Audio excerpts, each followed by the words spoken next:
being recorded. So, our speaker for today is Jack Cooper, the Business Development Manager at RT7, and he will be sharing with you details and tips about selling on Amazon and how the current climate is affecting sales on the site. So, over to you, Jack. Thanks, Nicola. Just to give a bit of a brief background, my role within RT7Digital is to provide consultancy and guidance on any businesses interested in our services. Our team is made up of people who have first-hand experience selling on Amazon, and we actively manage our own Amazon business from the ground up also. Cool. So I'm just going to share my screen and run through the presentation.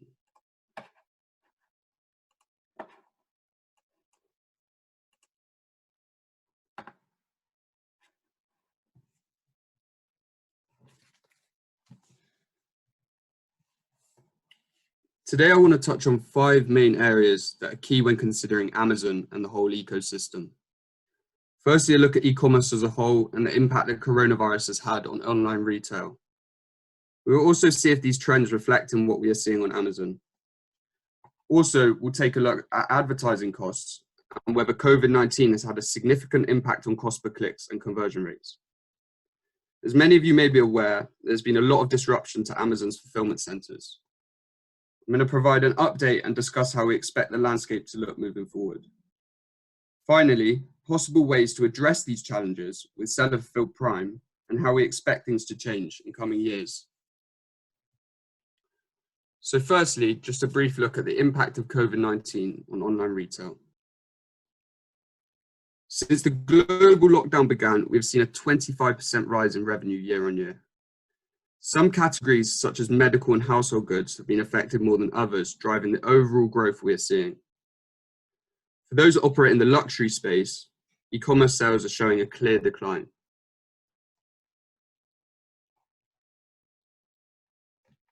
I've used the US as a benchmark primarily because 60% of Amazon's revenue is generated there.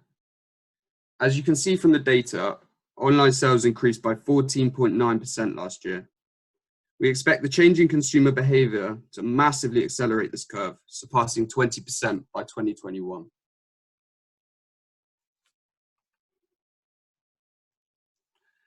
So now just to focus a little bit more on Amazon as the centerpiece of this change. Data suggests that $11,000 per second is spent on Amazon globally. You would expect Amazon stock to be up, however 16% is significant. Even more so when comparing it to the S&P 500, which is down by 15.2% in the same period. When considering the trend, where better to look than the country that was hardest hit, Italy. As you can see, following the decline due to uncertainty, we saw over 20% growth within a 4-week period. With physical store shelves low on stock and consumers avoiding in-person interactions, COVID-19 has sped up consumers' adoption of online shopping, and this will likely leave a long-lasting effect on e-commerce moving forward. Now, I wanted to move on to a closer look at Amazon advertising and what we're seeing in that space as well. A great first point of reference is Europe's biggest marketplace, Germany. 250 accounts were analyzed, including 1.5 million products and 14.5 million keywords. Yet again, a year-on-year outlook was considered here, and the results are certainly compelling.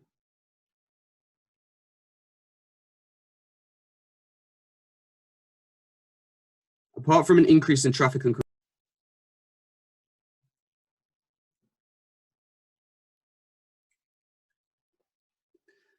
with cost per clicks remaining consistent, I'm wondering what we can draw from this.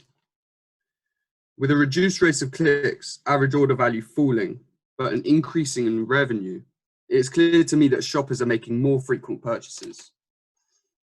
And if you're seeing similar trends in your Amazon business, now is the time to increase your budgets and drive growth through advertising on Amazon. Now let's have a look at FBA and the options around Fulfilled by Amazon service. Amazon made a decision to stop stocking non-essential items, as I'm sure many that are running their Amazon businesses currently are aware. To give you an update on this, recent developments have shown that as of the 23rd of April, Amazon will now stock some non-essential items in the UK. Previous sales volumes and inventory levels would determine how much stock they will take. This does, however, only apply to products weighing less than 15 kilograms. Amazon has informed me this is because items above that weight require 2 people to pick and pack them in the warehouse, and this is against the COVID regulations.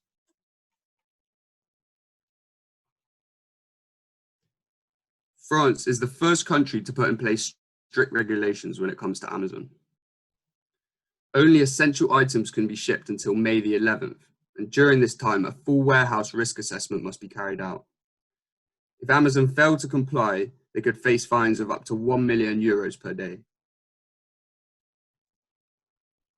Those relying on FBA in France are now left with a clear lack of control and route to French customers. How can we learn from this and make key business decisions? Seller Fulfilled Prime. Seller Fulfilled Prime allows you to offer much more favorable delivery structure while still maintaining the Prime badge. In a nutshell, Seller Fulfilled Prime allows Amazon sellers to ship directly from their own warehouse to the customer whilst keeping all the benefits of Prime. I'm just going to run through a couple of those benefits now. 62% of Amazon customers are Prime members. I'm a Prime member and I regularly find myself filtering the search results to Prime only listings.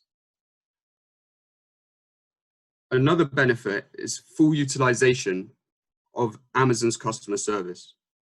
You only have to deal with buyer messages. All returns will be dealt with by Amazon. Now, to not delve into things too deeply for those that aren't currently selling on Amazon, I just wanted to briefly run through a couple more.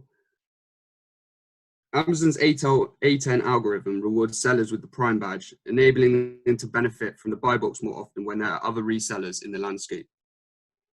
On all of your product listings, Amazon will provide guaranteed messaging around your delivery date. This will in turn build rapport with the buyer and increase potential conversion on your listing. Around key dates such as Prime Day, Seller Fulfilled Prime provides full access to those lightning deals and other offers. And finally, another key benefit is that it integrates with Limworks and other management software, in turn facilitating stock management across multiple channels. Now, to give a top-level view on eligibility, and of course, that there are other things that need to be considered, but be more than happy to discuss these in detail. You must have a UK warehouse and a professional selling account, which costs £30 per month in the UK, but can vary in other regions. In terms of key requirements, these must be completed over 3 months in the UK, but can differ per region. I know in the US, it's based around not across a 3-month period, but more around how many units you can ship over a certain time. 99% of orders must be delivered on time. You must also cancel less than 1%. All orders must be labeled with specific codes supplied by Amazon. And finally, there is a list of trusted approved carriers. As it is updated regularly, I suggest you go over to the Amazon website for the latest. Now, what can we expect for the future? I touched on this before, but shopping online is becoming increasingly the norm. This will break down any previous reservations as positive experiences reinforced. All of the data we're seeing supports online retail strategy. We have mainly been talking about Amazon, however, this applies to your Shopify or Magento stores as well. All the evidence we are seeing is that shoppers are prepared to buy more online. This doesn't mean higher ticket items, however, it means they're buying more frequently. We think that an Amazon strategy is vital, and this is born from the data. 66% of product searches now start on Amazon. 79% of all e-commerce sales use Amazon as part of that customer journey. Thank you for your time. I'll be happy to answer any questions.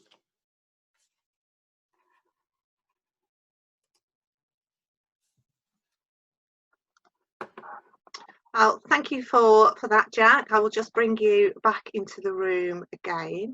So he's with us again. So I think you'll all agree with me there. Thank you, Jack. That was extremely interesting and insightful, and some very helpful tips there, especially with regards to Prime and having control over your own deliveries, I think.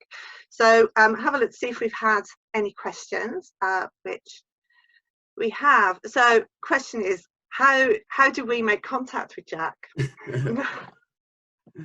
My details are on the last slide, but I think Nicola will be following up afterwards with full details.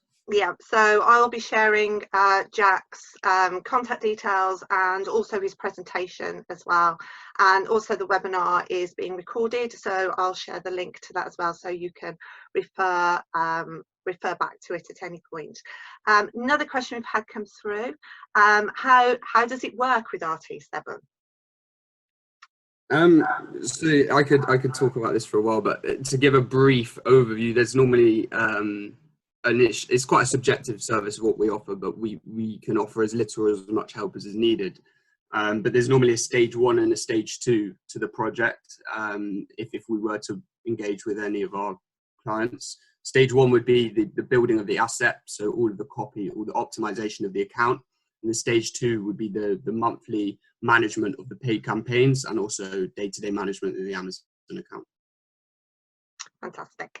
Another question from Howard. Do you believe that being a seller as opposed to a vendor is the only way to control your business? Yeah, you lose a lot of control, especially over pricing, and vendor Amazon are notorious for discounting, heavily discounting. So I think we speak to a lot of vendors, and it's less around, sometimes can be a lack of capacity to manage a seller account, which does require more time on their side than vendor. So in short, I would say seller would be the better option in terms of control of the business, certainly. Yeah. Howard, I hope that answers your question. If not, you can pop another question forward and I'll read that out as well. Another question we've had, will these Amazon approved delivery companies for supplier delivery, one assumes these will also be allowed to deliver during these times? So the Amazon approved delivery companies for suppliers, will they still be delivering during these times? Yes, we have. If we've actually have clients on Seller Fulfilled Prime and have insight into that, and we're finding that the expectations around delivery are certainly changing at this time, as what is Prime is normally within 1 or 2 day delivery, and we're seeing that being far extended. However, things seem to be functioning in the same way, just the measure of delivery has been moved, essentially. So you're allowed more leeway in terms of lead times to the customer. Brilliant, thank you. And the final question was from Niall. Can I get a copy of the presentation? Yes, absolutely. I'll be sending that out to everybody that's tuned in today, so you'll get a copy of that. Here we go, got another one from Rosa. How much money should you throw at cost per click campaigns, and how do you know whether they work? So we normally work around a target ACOS within the AMS or the campaign manager, depending on whether you're a vendor or seller. So that would be, we look less at spend and more around ROAS and your ACOS. So if you were running a 20% ACOS for every £20 that was spent on campaigns, you'd have £100 generated in campaign sales. Now, if you're profitable at that benchmark, then I think budget wouldn't necessarily come into the question at that stage, because if you're able to spend more at maintaining a constant threshold, then why wouldn't you? Right, okay. I hope that answers that question, because it's quite vague, but that's normally how we would structure our paid campaign management. Okay. Buy box winning, any particular advice? It's a tricky one because Amazon is very much there for the customer, and unless there's a counterfeit good being sold on your listing, there's not much that Amazon will proactively do about it. I can share some information that we've put in place for one of our businesses, which is a reseller clause that prevents resellers from selling on any third-party platforms other than their own, any marketplaces other than their own online, which is, in short, it's a long-term strategy and is a difficult one to tackle, especially if you have a multiple amount of resellers, but it needs to be handled outside of Amazon. But I can certainly give some pointers with regards to that following this. Great. So yeah, like I say, I'll be sharing Jack's details, so be able to contact him directly. The figure of 66% of searches starting on Amazon, can you confirm whether that's in the US, UK, EU or global? Global, and I'll be more than happy to provide sources following this as well. Fantastic. Any more questions? That comes to the end, I think. I haven't got any more questions coming in. Just give a moment, just in case anything else comes forward. No, so that brings us to the end of our questions. I will be sharing Jack's contact details with you, as I said, following the webinar. Jack is also more than happy to talk to any of you on a one-to-one basis with regards to your Amazon queries. Oh, someone's just said they've just got one more question, so we'll just wait for that to come in. Busy frantically typing away now. Actually, no, Sean. Do you? So, do you anticipate a massive move to online retail because of COVID? Yeah, I think that's the key message that I was trying to get across within the presentation, is that obviously once things go back to normal, we're going to certainly see that transition move back more towards bricks and mortar stores as well. However, it's the whole long-lasting effect that we see in terms of speeding up the curve. Things were moving this way anyway, regardless. This is the way things were trending, and yeah, it's hard to put an exact figure on it, but we definitely think that things are going to certainly move this way moving forward. Almost sort of accelerate the trend that was happening anyway. Exactly. Yeah. Okay, well, that's absolutely brilliant. Thank you for that, Jack. You're welcome. Again, thank you to you and to all of you for joining us this morning. Our next webinar is taking place on Thursday with Wastepack, who will be updating BHETA members on the new plastic packaging waste regulations. These will result in higher costs to suppliers, so it's worth tuning into that to see if it will affect you. And also we have a webinar on the 14th of May with eBay, who will be sharing their trading strategy and supplier opportunities. More details about this webinar will be released later today. So all it leaves me to say is I hope to see you all there at one of these webinars, but in the meantime, please keep safe and well, and thank you for joining us. Thank you. Bye-bye. Thank you.